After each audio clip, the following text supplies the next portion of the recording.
ओम शांति। आज डिप्रेशन किन लक्षणों से हो रहा है, क्योंकि कोई ना कोई कारण ज़रूर होता है जब हमें डिप्रेशन होता है और बहुत सारे लक्षण होते हैं उसके कि कैसे हम पहचान लें उसको कि इसको डिप्रेशन है। क्योंकि डिप्रेशन कोई ऐसी बीमारी नहीं है कि आप थर्मामीटर लगा के चेक कर लेंगे और वो धीरे धीरे धीरे धीरे अंदर घर कर लेती है। पहला आप देखें कि जब डिप्रेशन वाला व्यक्ति होगा या उसकी स्टार्टिंग हो रही होगी, पहले तो वो चिड़चिड़ा रहेगा। दूसरा, वो भोजन में कहीं ना कहीं कमियां देखता रहेगा। तीसरा, उसको संबंधों में कोई भी मिठास नहीं आएगी। चौथा, वो किसी भी वातावरण में घुलने की कोशिश नहीं करेगा। और पांचवा है, उसको घर भी ऐसा लगेगा जैसे उसके लिए एक जंगल है या उसके लिए एक बांध है, क्योंकि वो कहीं ना कहीं सोचेगा कि मेरे को यहां पर बांध के रखा गया है और हम फिर उस चीज से निजात पाने की कोशिश करते हैं। तो लक्षण बहुत सारे हैं। पहला, उसे नींद नहीं आएगी। और आज देखो, सबसे बड़ी चीज है कि जो भी व्यक्ति नींद की गोलियां खाकर सो रहे हैं कि हमें नींद नहीं आ रही, गोली खा लो नींद आ जाएगी, आप अपने शरीर के साथ बहुत बड़ा अन्याय कर रहे हैं। क्योंकि जब गोली वो आपके अंदर जाएगी, वो कुछ समय के लिए आपको नींद में तो सुला देगी, लेकिन आपके बॉडी लैंग्वेज को चेंज कर देगी। वो आपके हार्मोन्स हैं उनको चेंज कर देगी वो। तो कोशिश यही करें, क्योंकि शरीर 5 तत्वों से बना है। हमने पढ़ा भी है, सुना भी है और देखा भी है। तो 5 तत्वों के साथ हमें खिलवाड़ नहीं करना है, क्योंकि हम जब 5 तत्वों के साथ ही खिलवाड़ करना शुरू हो जाते हैं, फिर जो हमारे ऊपर जब वो हैवी हो जाते हैं, तो फिर हम क्या कहते हैं, अरे अच्छा वाला शरीर था, क्या हो गया इसको। और आज देखो, बीमारियों का पता तक नहीं चल रहा है कि बीमारी आ क्यों रही है। बीमारी आई है तो आपके पास दवाई भी तो है ना। आप दवाई करो, सुंदर तरीके का चिंतन करो, फैमिली के साथ टाइम स्पेंड करो, या आपको जहां दिल करता है आप वहां कुछ समय के लिए चले जाओ। लेकिन आप इन चीजों से निजात तभी पा सकते हो जब आपके पास पावर होगी। अब आपको इस भयानक बीमारी से लड़ना है। तो लड़ने के लिए पहले मुझे चेकिंग करनी है, क्योंकि चेकिंग आप करेंगे तो उसके लिए पहले आपको यह देखना कि मुझे चेकिंग क्या करनी है। क्योंकि स्वयं तो व्यक्ति कह नहीं सकता कि मेरे को डिप्रेशन है, स्वयं तो यह भी नहीं कह सकता कि मेरे को यह हो रहा है, क्योंकि वो धीरे धीरे धीरे धीरे करके अंदर आता है। जैसे देखो, हम कई बार कहीं जाना होता है तो हम फट से तैयार थोड़ी होते हैं, हम तैयारी करते हैं पहले। तो वैसे भी डिप्रेशन जब आता है तो पहले वो तैयारी करता है कि हाँ मैं यहां आ रहा हूं। और आज सबसे बड़ी डिप्रेशन की लत के शिकार हो रहे हैं स्टूडेंट्स और बिजनेस वाले। तो स्टूडेंट्स पहले ये ध्यान रखें कि आप जो तनाव ले रहे हो पढ़ाई का, एक तरफ आप वही पढ़ाई बहुत सुंदर तरीके से पढ़ सकते थे बिना डिप्रेशन के, लेकिन आपने बोझ क्या ले लिया उसके ऊपर, मुझे उससे भी अच्छा करके दिखाना है। अब बताइए, जीवन आपका है या उसका? प्राप्ति आपको होगी या उसको? तो मींस दोनों का लेवल अपना अपना है। वो प्राप्ति अपने तरीके से करेगा, मुझे प्राप्ति अपने तरीके से करनी है।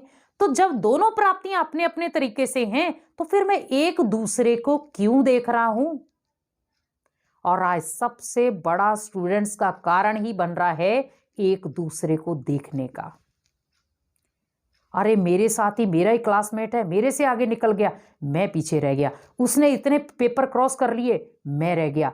उसने इतना कुछ देख लिया, इतना कुछ टीचर्स ने पढ़ा दिया, मैं पीछे रह गया। आप आगे जा सकते हैं जब तक आप उस आपकी सोच को ब्रेक नहीं दोगे। आप अपनी नेगेटिव सोच को ब्रेक दे दो, क्योंकि जब आप नेगेटिव सोच को ब्रेक देंगे, ऑटोमेटिकली आप उड़ती कला में आएंगे। आपको वो उमंग उत्साह के पंख मिल जाएंगे। मैं कर सकता हूं। उसने 4 दिन में किया है, मैं 2 दिन में कर सकता हूं, क्योंकि उसकी क्षमता अपनी है, मेरी क्षमता अपनी है। तो जीवन में मान लो अगर देखो टेंशन आ गई, डिप्रेशन आ गया, तो मेरी तो पढ़ाई भी गई। 1 साल जाएगा, 2 साल जाएंगे। अगर मैं उसको बड़े प्रेम से सुचारू रूप से याद करूंगा तो मेरा वो साल बच जाएगा। ना तो मुझे दवाइयां खानी पड़ेंगी, ना मुझे कोई प्रकार की हेडेक लेनी पड़ेगी। तो सॉल्यूशन खुद ब खुद आ गया। तो डिप्रेशन पहले तो देखो कि जो आप पढ़ाई पढ़ रहे हो उसमें आप तनाव को यूज नहीं करो, दूसरे को नहीं देखो। आप अगर आपको दूसरे को देखना ही है तो उसके हौसले को देखो, उसकी उमंग को देखो, उसने जो पंख ऊपर उठाए हैं उसको देखो, वो जिस टारगेट को लेके चल रहा है उसको देखो। हम ये ना देखें कि अरे वो चला गया आगे, मैं कैसे पीछे रह गया, मैं मम्मी पापा को क्या बोलूंगा। क्योंकि पढ़ाई का प्रेशर अपनी जगह है, पढ़ना अच्छी बात है, लेकिन एक प्रेशर के साथ पढ़ना वो समझदारी नहीं है। पढ़ो लेकिन उतना ही जितना आपका मन उसको रिसीव कर पाए। जैसे देखो हम कई बार मान लो हमने हमारे शरीर को चपाती चाहिए 2 और हमने चपाती खा ली 6। अब क्या होगा, वो 2 चपाती की जगह पर 4 चपाती एक्स्ट्रा गई अंदर, तो क्या वो आपको नॉर्मल रखेगी? आपके पेट को नॉर्मल रखेगी? आपके माइंड को नॉर्मल रखेगी? नहीं रख सकती। तो जब वो चीज ओवर आपको अंदर से वो ठीक नहीं कर सकती, तो फिर आप सोचो कि हम ओवरलोड जब पढ़ लेते हैं, क्योंकि पढ़ना एक कला है और अच्छी बात है, लेकिन ओवरलोड पढ़ना ये डिप्रेशन का कारण बन जाता है फिर। और हम कई बार स्टूडेंट सोचते हैं अरे पढ़ेंगे नहीं तो नौकरी कैसे मिलेगी। पढ़ो उतना ही जितना आपको याद हो जाए। आज हमने कई ऐसे स्टूडेंट्स भी देखे रात रात जाग कर पढ़ रहे हैं और सुबह पूछो कि आपने क्या पढ़ा तो कुछ भी याद नहीं है। तो उतना ही पढ़ो जितना आपको याद हो जाए और जितने में आपका माइंड स्टेबल रहे, क्योंकि आपको माइंड को प्रेशर नहीं देना है, आप अपने माइंड को स्मूथली चलाओ। क्योंकि जब आप माइंड को प्रेशर दोगे तो क्या होगा, जैसे गुब्बारा भी है, गुब्बारे में जब आप हवा भरते हो, जब आप उस गुब्बारे में ओवरलोड हवा भर दोगे तो क्या होगा, फट जाएगा वो। उसी प्रकार माइंड के ऊपर भी जब ओवरलोड हवा भर दोगे, ओवरलोड बोझ दे दोगे तो क्या हो जाएगा, वो भी फट जाएगा। फिर हम कहेंगे मेरे को सिर दर्द हो गया, या हम चिड़चिड़ हो जाएंगे, फिर सुबह जब पढ़ने का समय होगा तो सो जाएंगे। तो वो नियम जो टूटे, उन नियमों के अकॉर्डिंग मैंने बहुत सारी चीजें सहन की। तो डिप्रेशन आने का कारण मैं था, डिप्रेशन को खत्म करने का कारण भी मैं ही बनूंगा। तो पढ़ाई उतनी पढ़ो जितनी आपके माइंड को स्टेबल करके रखे और वो याद हो जाए, आपको दोबारा वो भूले नहीं, या दोबारा मुझे मेहनत करनी ना पड़े। आप बिजनेस वाले हैं तो कोशिश ये करें कि बिजनेस में आप उतना ही पैर पसारें जितना जरूरी है। क्योंकि हम कई बार इतना बिजनेस फैला लेते हैं और फिर समेटना मुश्किल हो जाता है। फिर हम कहते हैं मैं अकेला क्या क्या करूं, किस किस चीज को संभालूं। बिजनेस करना बहुत अच्छी बात है, क्योंकि उससे आपका घर को भी संभाल रहे हो, आप अपने बाहर को भी संभाल रहे हो, सब चीजें कर रहे हैं और जरूरी भी है। लेकिन बिजनेस कहते हैं ना कि जितना है उतने में संतुष्ट, क्योंकि ज्यादा भी होगा तो भी व्यक्ति असंतुष्ट ही रहेगा, क्योंकि और ज्यादा चाहिए। कम होगा कम से कम उसको इतना तो पता है ना कि मेरे पास इतना ही है, मुझे इसी में सॉल्व करना है काम। जैसे एक मजदूर है, वो क्या करता है, उसको पता है मेरी दिहाड़ी इतनी है तो मुझे इसी में ही घर को चलाना है। 500 रुपए मेरी दिहाड़ी है तो 500 में ही मुझे काम चलाना है। अब वो 5000 वाला भी है जिसको पता है कि मुझे 5000 में घर का खर्चा चलाना है, वो 5000 में भी चला रहा है। 5 लाख वाला भी है तो 5 करोड़ वाला भी है। तो हमें बस अपने लेवल को चेक करना है, बस कि उस लेवल पर मान लो बिजनेस में कर रहा हूं, कहीं ना कहीं बिजनेस के साथ साथ मैं टेंशन तो नहीं ले रहा हूं। आप बिजनेस करो लेकिन टेंशन से फ्री होकर, टेंशन से फ्री होकर करोगे तो आपको कोई भी प्रकार का स्ट्रेस लेने की जरूरत नहीं पड़ेगी। तो आपके वर्कर भी आपके सहयोगी बनेंगे, जिस फील्ड में आप काम कर रहे हो वो भी उन्नति को पाएगा और आपको टेंशन भी नहीं रहेगी। तो कारण तो कोई भी नहीं रहा ना, ओनली बस हमने थोड़ी सी चेकिंग कर ली अपनी कि मेरे पास ये चीजों से इतनी चीजें आ रही हैं, मुझे अपनी चेकिंग करनी है। जैसे कहते हैं ना, जब व्यक्ति को कुछ चीजों का सामना करना पड़ता है तो बहुत कुछ सीखता है वो। जीवन में कौन सा व्यक्ति है जिसके साथ कभी उतार चढ़ाव नहीं आया?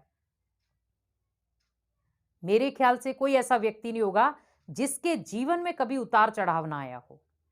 जब हमने हर प्रकार का जीवन का उतार चढ़ाव देखा है तो फिर आज हम हताश क्यों हो जाते हैं? क्योंकि हताश होने का कारण क्या है कि हम अपने आप को कहीं ना कहीं सोचते हैं कि मेरे अंदर कमी है। भगवान के हम विशेष बच्चे हैं। भगवान ने आपको विशेषताओं से सजाकर भेजा है, ना कि कमियों से। कमियां तो यहां एक दूसरे की लेते हैं हम। भगवान ने तो विशेष आत्मा बना के ही भेजा था, लेकिन जब हम एक दूसरे को देखना शुरू हो गए तो अंदर कमियां आना शुरू हो गई, और फिर हमने उस कमियों का धीरे धीरे बखान करना शुरू कर दिया। तो कोशिश यही करो कि अपनी कमियों को खत्म करना है, क्योंकि जब कमियां खत्म, टेंशन डिप्रेशन भी खत्म। तो बहुत सारे लक्षण हैं, आप उन लक्षणों को थोड़ा सा बस चेकिंग करो, ताकि आपकी जो जीवन की लय है, या जीवन की जो गाड़ी है, या जीवन का जो सफर है, वो बहुत सुंदर और पावरफुल तरीके से बीते, बिना स्ट्रेस, बिना तनाव या बिना डिप्रेशन के। क्योंकि आप अपने जीवन के स्वयं निर्माता हैं। आप अपने जीवन को खुद डायरेक्ट करें। क्योंकि जैसे एक डायरेक्टर है, फिल्म बनाता है, तो उसे पता है मुझे क्या क्या क्लिपिंग देनी है। उसी प्रकार आप अपने जीवन के डायरेक्टर बन जाओ कि मुझे अपने जीवन को क्या क्या क्लिपिंग देनी है, ताकि मेरे जीवन की फिल्म जो है वो बहुत सुंदर बने। तो मीन्स अपने जीवन की, हर कोई चाहता है कि मेरी जो यादें हैं बहुत सुंदर हों। कोई नहीं चाहता कि मेरी कुछ यादें दर्दनाक भी हों। इसीलिए अपने जीवन को पावरफुल बनाएं। संघर्ष आ भी रहा है, चुनौतियां आ भी रही हैं, खुश मिजाज होकर के उसको क्रॉस करें और जाने दें। क्योंकि चुनौतियां आपको आगे बढ़ाती हैं, ना कि वो पीछे लेकर आती। हमारी सोच हमें पीछे ले जाती, ना कि चुनौतियां। तो